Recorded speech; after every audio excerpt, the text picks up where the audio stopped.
Today is Wednesday, October the 11th, 2023. On the program today, there's been a big announcement in the energy sector today. We're going to look at that.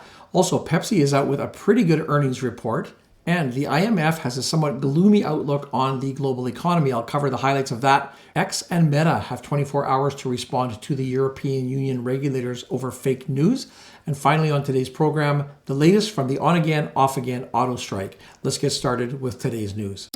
ExxonMobil announced this morning that it has agreed to buy Pioneer Natural Resources for $59.5 billion or $253 a share in what's expected to be an all-stock deal. According to the agreement, Pioneer shareholders will receive 2.3234 shares of Exxon for every Pioneer share that they own. The deal is expected to close in the first half of 2024. Exxon CEO Darren Woods, he said in a statement, "The combined capabilities of our two companies will provide long-term value creation well in excess of what either company is capable of doing on a standalone basis." Pepsi announced its third quarter earnings and revenues yesterday, and the report was actually a pretty good one. Q3 2023 earnings per share were $2.24.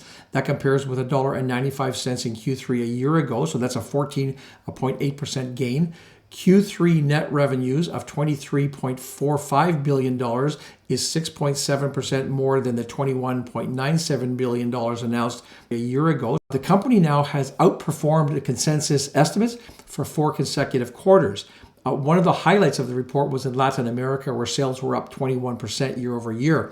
When it comes to guidance, they also provided good guidance. They raised the fiscal 2023 earnings per share guidance from $7.47 a share to $7.54.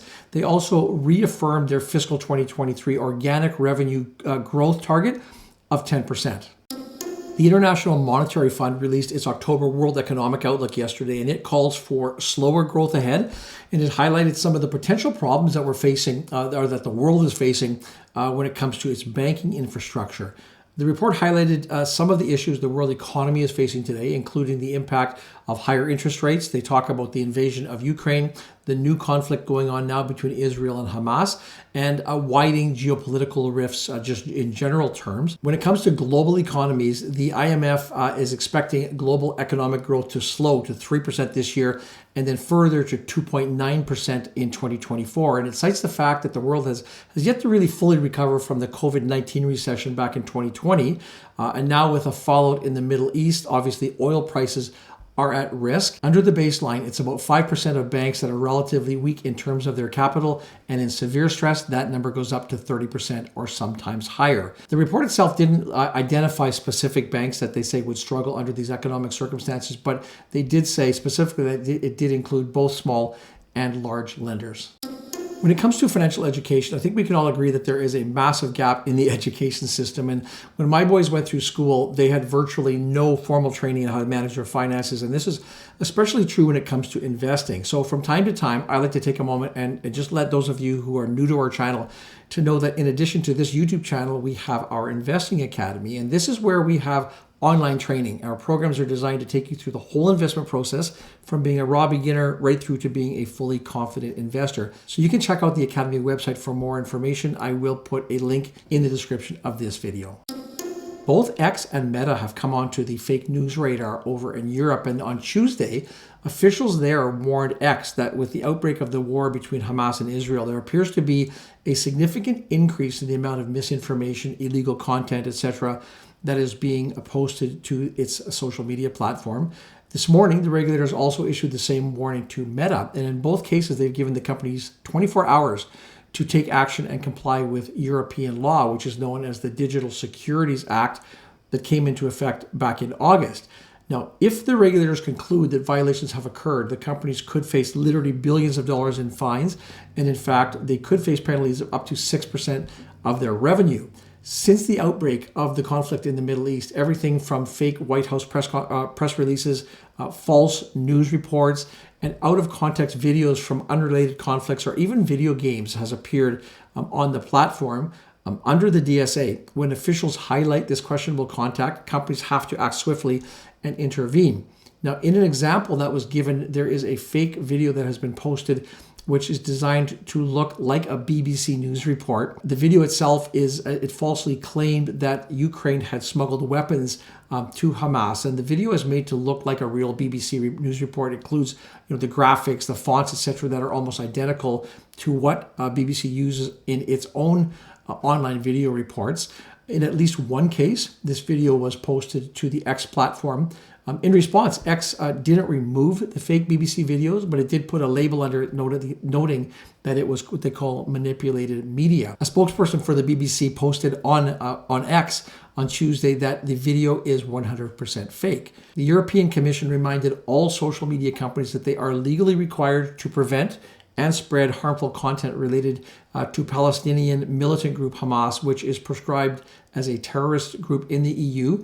In a statement, a Commission spokesperson said, "Content circulating online that can be associated to Hamas qualifies as terrorist content, is illegal, and needs to be removed under both the Digital Services Act and Terrorist Content Online Regulation." So yesterday, the General Motors auto workers at Canadian plants went on strike for 12 hours. Then they went back to work after it was announced that Unifor and GM have reached a tentative agreement. Uniform says that the deal still must be approved by its members, and it noted that it matches the agreement that the union reached with Ford last month. So this will now move things on to the final round of bargaining with Stellantis. In this case, the two sides are using what's called pattern bargaining, and this means that they first reach an agreement with Ford, which they did in September, and that agreement is then used as a precedent or as a template for their negotiations with both GM and Stellantis. The key highlights of this agreement with GM include wage increases for production workers of almost 20% over 3 years and 25% for skilled tradespeople. Also wage progression, so that the scale that people walk up goes from a 4-year schedule to reach the top rate down from the current 8 years. Also included is a $10,000 signing bonus and improvements to the pension plan. At the end of this 3-year deal, the top production worker would make $44.52 an hour, and skilled trade workers, people like welders, millwrights, would be paid $56 an hour.